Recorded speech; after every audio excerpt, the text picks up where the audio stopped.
Hey, what's up everyone? This is Stefan from Project Life Mastery, and today we're going to be talking about dopamine detoxing. I thought I'd share with you guys an update of my experience, my progress, and my results of having been on a dopamine detox off and on for the last 2 years. Now, if you're someone that is unaware about how dopamine affects your life, maybe this is the very first time you've heard this concept or this idea of a dopamine detox or a dopamine fast, then hopefully this video can be educational, eye-opening, maybe even life-changing for you, just as it was for me when I first discovered this years ago in my life. It can offer an explanation for maybe why you feel tired and lethargic throughout your day, why you feel lazy and unmotivated. You just can't get yourself to do things that you know will progress your life. Or maybe why things are not really giving you the pleasure, the joy, the happiness that they should. You feel this numbness, like a zombie going throughout your day and going throughout your life where nothing seems to give you that joy. It's hard for you to experience the ups and the positive emotions in your day-to-day life. I know for me, when I discovered this, it revolutionized my entire life, set me on a new course, a new direction that my life is so much better off for.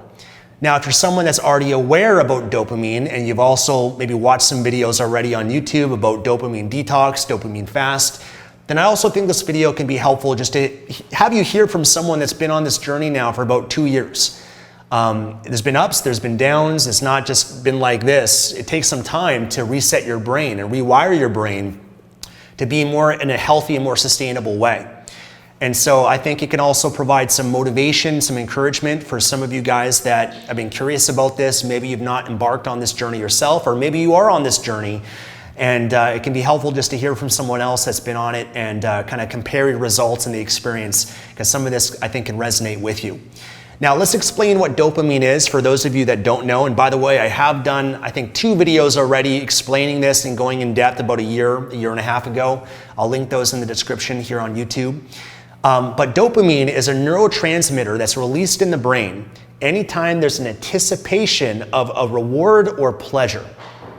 It's been a really important part of our survival as human beings because it's what motivates us. Dopamine is released when there's food or water or a mating opportunity that can allow us to reproduce.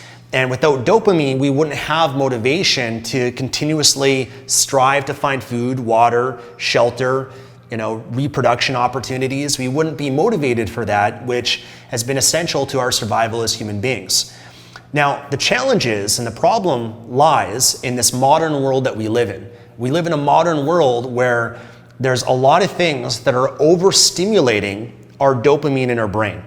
They're causing our dopamine levels to spike a lot more than they normally would in nature, natural ways, as we've been designed to be able to release dopamine for. And so in the case of myself, I lived a life where I was always chasing pleasure, instant gratification. Anything that could give me a boost, a hit of pleasure was addictive for me.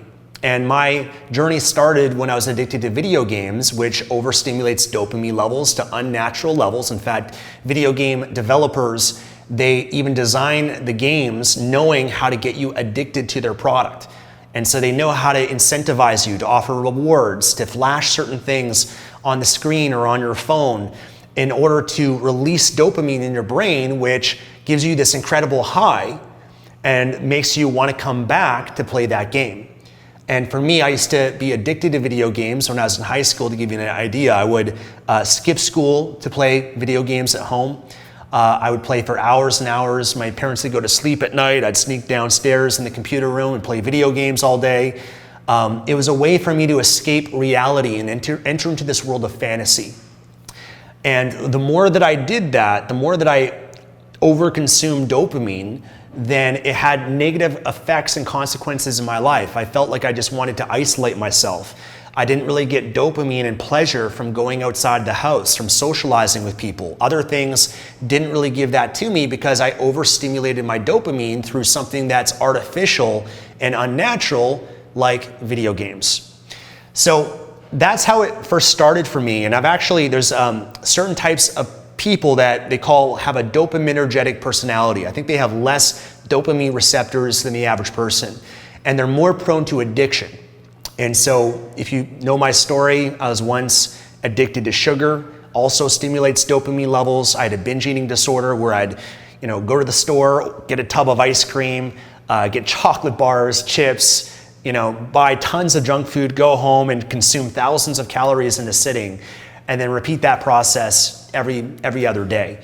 It was pretty bad. So I'll explain to you guys some of the things that overstimulate dopamine. But the important thing you got to understand is that anything that's going to overstimulate your dopamine, okay, it's going to give you a huge spike. You're going to feel great. You're going to have this high from it. Whatever comes up must come down. And so usually when you have a big spike in dopamine, there's a crash. And what happens is you can go into this dopamine deficit state, also what I call a dopamine hangover. And so if you've ever, play video games, eat junk food, watch pornography, spend hours on social media, just scrolling through aimlessly on TikTok, Instagram, Facebook, watching YouTube videos, binge watching Netflix, maybe gambling or alcohol or drugs like marijuana, all of these things, they overstimulate your dopamine. And so what happens is you'll have a huge crash. When you have that crash, often what you do is you feel tired, you feel unmotivated, you feel lazy, you feel like you don't want to do anything. And the problem lies when you consistently and repeatedly engage in activities that overstimulate your dopamine because you build a tolerance. Where, I'll give you an example. Let's say if you've ever drank coffee or caffeine, you'll know that the first time you drink coffee, you feel great. Your body's releasing adrenaline, you get this incredible high, and it can be very addictive. And so when you start drinking coffee on a daily basis, what happens is you don't get that same high than you originally did from the first time that you had coffee or caffeine. In fact, you build a tolerance to it. And then as time goes on, maybe several months or maybe a year, one cup of coffee doesn't do it for you anymore. It doesn't really give you much effect. And so now you need 2 cups of coffee. And then it's a matter of time before you need 3 cups of coffee to get the effect. And then what's your life like when you don't drink coffee? You feel tired, irritable, you just can't get yourself to do anything because you've built a dependency on it, but also you've wired your brain to be dependent on this drug, caffeine. And when you don't get that hit, you're in this deficit state. You have these withdrawals, these cravings for it, and you need it to function. And it's the same thing with dopamine, is when you consistently stimulate it, what happens is you no longer get the same pleasure from things that used to give you pleasure in your life. And so when you've always been setting the bar for your pleasure by having sugar, junk food and pornography and video games and alcohol and gambling and the internet and social media, all these things have been overstimulating your dopamine. You no longer can feel the joy and the pleasure of just looking out at the stars, looking at the clouds, looking at birds, enjoying a sunset or a sunrise. There are certain things that just don't really give you much pleasure. I know for me, in my teenage years and also my 20s as well, I was addicted to pornography. And I used to spend hours in a day watching pornography. And I didn't know the effects that had on me until later in my life. And I eventually learned that it was making me less attracted to reality, less attracted to women, and more attracted to fantasy. I trained my brain to, when you watch pornography, and guys or girls that have watched pornography probably know this, you might have multiple tabs going on. Every time you see a new woman or a new guy or whatever, it gives you that hit of dopamine, and you're just constantly chasing that high and just kind of riding that wave of dopamine. But what happens is you've now trained your brain to be desensitized towards actually being attracted to an actual real human being, which can't compete with the overstimulation that you're getting from technology. That's just unnatural. It's not reality, it's a fantasy.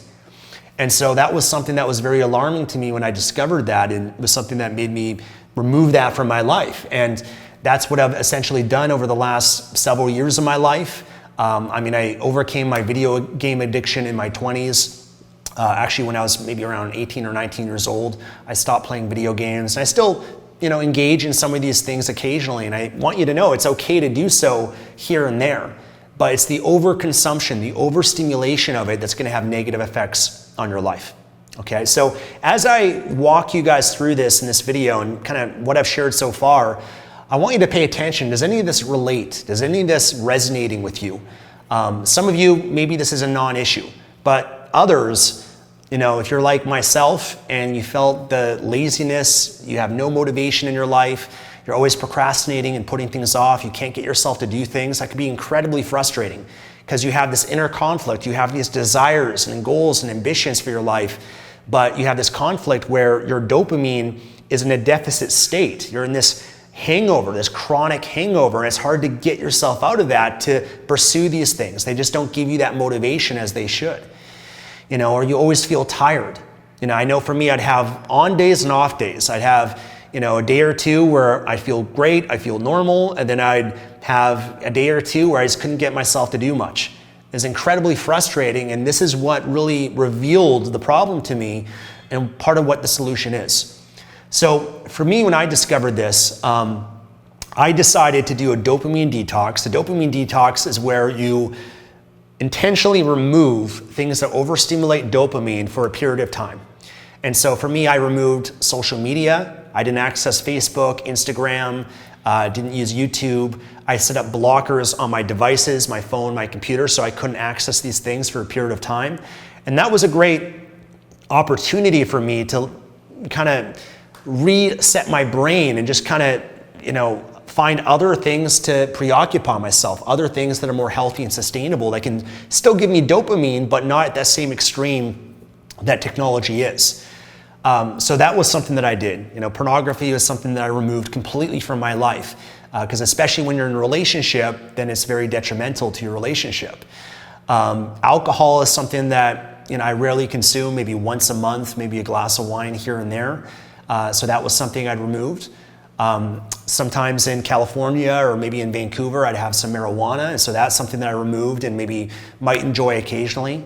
My time that I spend watching things on my computer, and really just the time that I spend on devices, has drastically been reduced over the last 2 years, and even at times just eliminating them completely.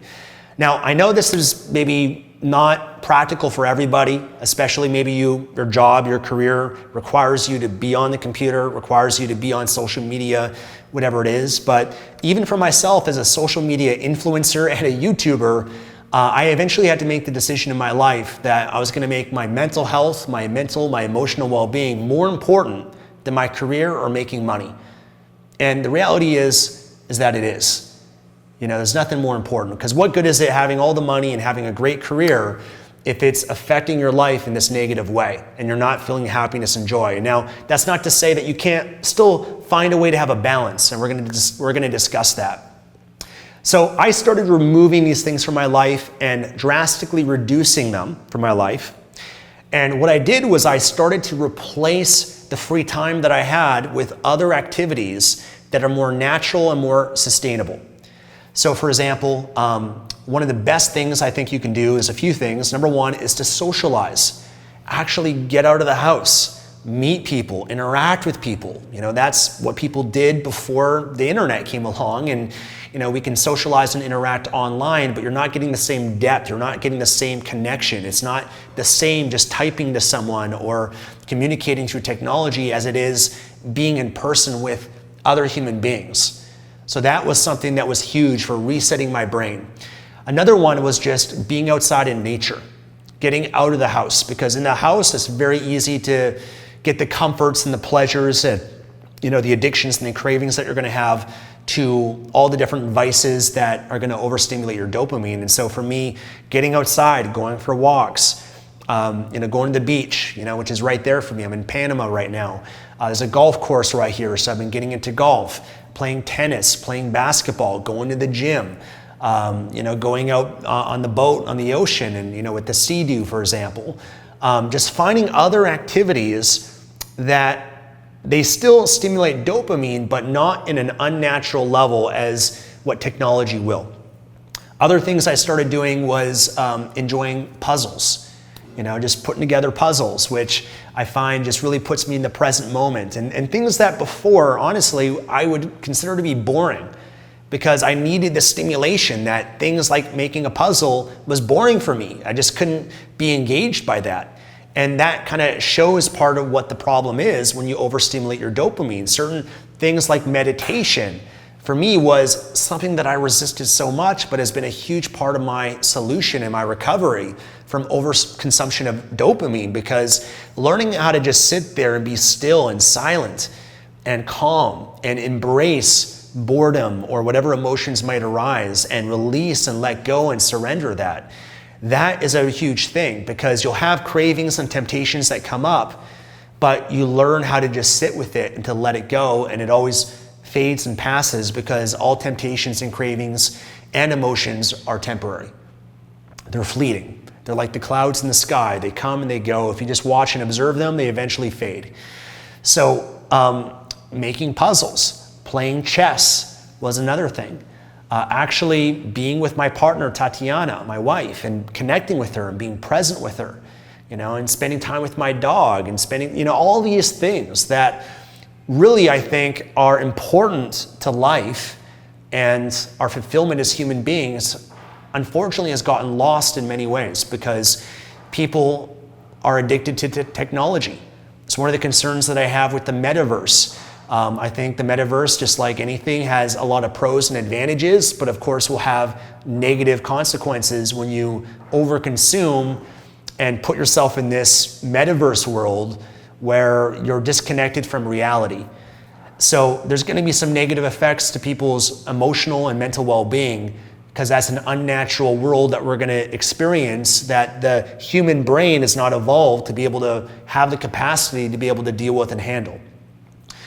So replacing and making these changes in my life has been huge, has been incredibly significant. And let me share with you some of the results. One is I feel way more stable and consistent and just kind of even keel throughout the day. I don't have those same ups and those same downs that I used to. I'm kind of more in between, in the middle, and I have ups, but they're not like crazy ups like this. I've learned to let go, which is hard to do once you've experienced certain highs. That's one of the reasons, by the way, you want to avoid drugs, because certain drugs like heroin, cocaine, once you've experienced a certain high, the brain can remember that and always want to get back to it. So that's why sometimes it's better in life to avoid things like that will overconsume your dopamine, which is what drugs do and is what gets you addicted to it. And so I don't have those same highs that I used to have, but I have these highs that make me feel incredible joy, pleasure, happiness that's just different than what it was before, but doesn't come with the crash, doesn't come with the hangover. So I'm way more steady throughout the day and just on a daily, weekly basis, which is great because I'm able to, show up in the way that I want to show up. Other times when I was, back in my 20s addicted to dopamine and I'd have these crashes, I could have a day and I have certain calls or meetings or interviews and I just couldn't get myself to function. Sometimes I'd have to cancel certain meetings and calls because, I was just in this dopamine deficit state where I couldn't function the way that I wanted to. And so that's been a huge, huge thing. Having more motivation has been a huge result that I've experienced. Not just for things like success or money or things like that, because even, by the way, chasing money and success is a dopamine spike. And it was actually something that I was addicted to as well. But you have the motivation more just to get outside, to socialize, to meet up with people, to play sports, be outside in nature, just to do things in your life versus before, it'd be harder to get myself out of the house. I'd much rather just play video games or watch TV or just be on my computer or just scroll through my phone. Those are things that were more comforting and more pleasurable than it was getting outside. So that was a really great benefit as well, just having more natural motivation to do things in my life. My energy has drastically improved as well. Everything, I'd say I experience more pleasure out of everything, whether it's kissing my wife, whether it's playing with my dog, and just going to the park with him and running around, even exercising, going to the gym, certain hobbies and activities. They're more fulfilling and more pleasurable for me, which is such a beautiful thing. It's really sad how myself and many others have been disconnected from that because of this overstimulation. But I will say, honestly, it's been very challenging. Probably one of the most challenging things I've ever done in my life, because you're overcoming a lot of the addictions that we have. And obviously there's addictions that are severe, like drugs and alcohol, but without a doubt, these are still addictions. There's maybe different degrees of addictions and different consequences for some of these addictions, but for me, the consequences were significant, and the results I've experienced have been worth going through those ups and downs. And so if you're someone that's on this journey, maybe this relates to you in some way, understand that usually when you go on this journey, it gets worse before it gets better, because when you start removing these things that gave you this high, then what happens is you have cravings, you have withdrawals, you can't concentrate, you feel tired, you feel worse, and that can even happen for several weeks, even several months, until eventually you start to feel motivated again, your brain starts to reset itself, and it starts to go back to normal. So understand that it's a journey, it's a process. I'm still on my journey. I still got more work to do. I still spend more time than I'd like in front of the computer, in front of devices, consuming certain things that are pleasurable, which, by the way, you can still do once in a while, but it's more the addiction to it and the overstimulation to it, which is unhealthy. I want to share with you guys a few resources as well. Number one is a book called Dopamine Nation by Dr. Ann Lemke. Really enjoyed this book. I highly recommend that you read this book, because it will help share more about dopamine, how it affects us, and talk a little bit about addiction as well. Another great book that really changed my life, that was one of the first books that I read on this topic, was called The Molecule of More. The Molecule of More. And it even explained for me, even when I was single, when I was single, I was addicted to chasing women, because every time that you meet a new woman and she responds to you in a positive way, huge spike in dopamine. You get a woman's phone number, huge spike in dopamine. Even if you hook up with a woman, huge spike in dopamine, but then there's a crash. And then you're always in this cycle, this perpetual cycle of always chasing that high. And so you can't commit to someone. You can't commit to being with one person because you don't get the pleasure of just being with someone in a long-term relationship. And once you reset your brain, your relationship is so much better. Without a doubt, my relationship with Tatiana has improved as I've removed these things from my life. So The Molecule of More is a fantastic book. Even attributes a lot of the most successful people throughout history as being dopamine addicts, and explaining, the problems they have in their personal life in spite of the incredible successes they've achieved in society. So that's a really fascinating book. Another great book, which is probably one of my favorite relationship books, is called Cupid's Poison Arrow. Cupid's Poison Arrow. That book also goes into dopamine, how it affects us in our relationships, in our sex life, with orgasm. And so that's a really fantastic book if you're in a relationship. And then the last one I'll share with you guys is for those of you that watch pornography. It's called Your Brain on Porn. Your Brain on Porn. Really great book that will explain what's happening to your brain, which, by the way, they've measured this now with brain scans. They can measure your dopamine levels and how it gets stimulated by certain things that you do, and when you're in a dopamine deficit state. But Your Brain on Porn is a great book because it really goes into the science and explains what's happening to your brain when you're watching pornography, which will be very eye-opening for you and might even encourage you to give up watching pornography in your life. So those are some great books that I can highly recommend to you guys. Otherwise, there's many other videos on YouTube. There's a lot of content out there these days on this concept and this idea of a dopamine detox. I'll put some links below to the books and the resources that I mentioned in this video. But if you're someone that's been on this journey, leave a comment below. Let me know where you're at with it. Let me know if there's anything that's been really helping you. Let me know, what your experience has been so far and some of the results that you've experienced. And if you're brand new to this, also comment below. I'd love to hear if any of this connects and relates with you as well.